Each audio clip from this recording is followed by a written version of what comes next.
que para que haja evangelização, sempre precisará de um evangelista. Para que haja a evangelização, sempre necessitará de alguém que creia mesmo que a palavra tem poder. Mas não é a minha palavra, não é a tua palavra, é a de Deus. Para que haja evangelização, sempre precisará ter um crente na raiz da evangelização.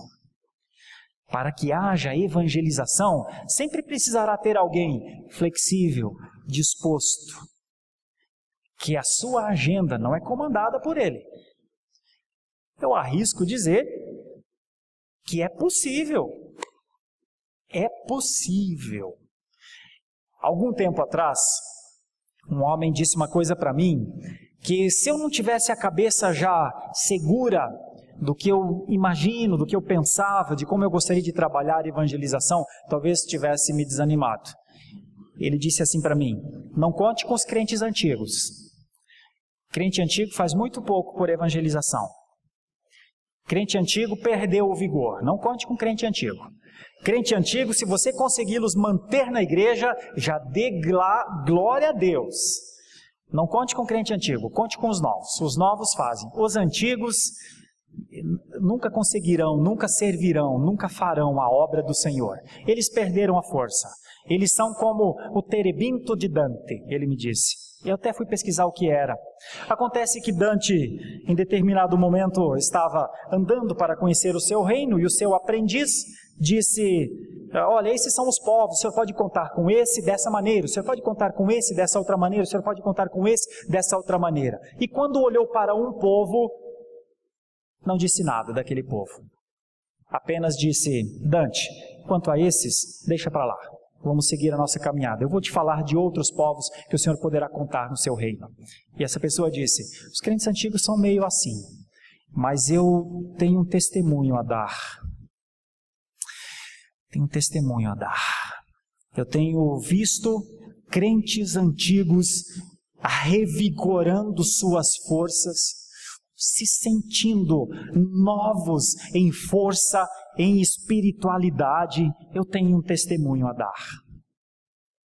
E esse testemunho passa por alguns nomes, que eu não vou citar os seus nomes, obviamente, para preservá-los, mas eu conheci homens que com os seus cabelos brancos começaram a investir boa parte dos seus rendimentos em plantação de igreja.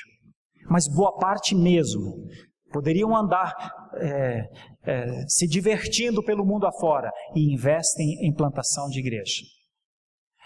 Eu conheço um homem em especial que tinha uma casa de aproximadamente 200 metros quadrados quando os seus filhos se casaram. Ele vendeu a sua casa, comprou um apartamento de 65 metros quadrados e dedicou todo o restante à obra missionária.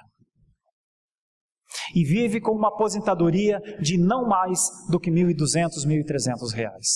Poderia dizer: vou guardar para o futuro. Investe na obra missionária. Eu poderia dizer, numa destas noites, para ser exato, ontem à noite, eu estava de frente a 3 senhoras com muita experiência de vida. E brincando com elas ontem à noite, elas disseram: pastor, a gente está renovada desse entendimento de servir a Deus e dar graças ao Senhor e de fazer a obra do Senhor. Algumas delas estão aqui.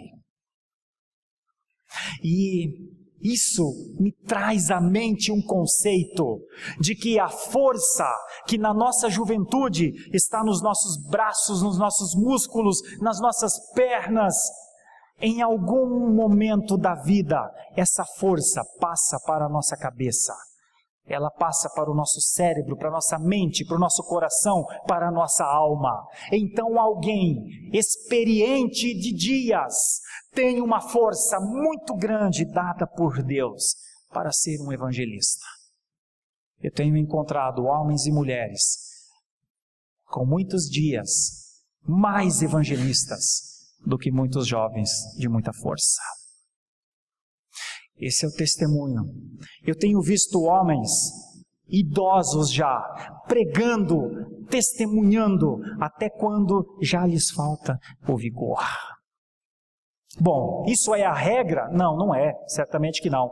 Talvez a regra seja o conselho que ele me deu, mas não é a experiência que eu tenho tido.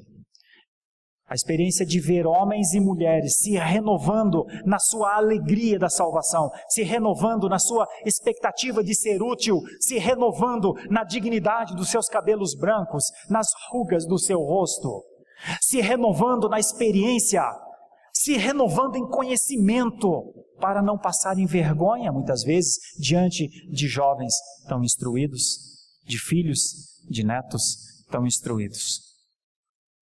Esse é o testemunho que eu quero dar acerca de que há na igreja um potencial de evangelização, que não é o potencial só de uma faixa etária, mas é o potencial de toda a igreja.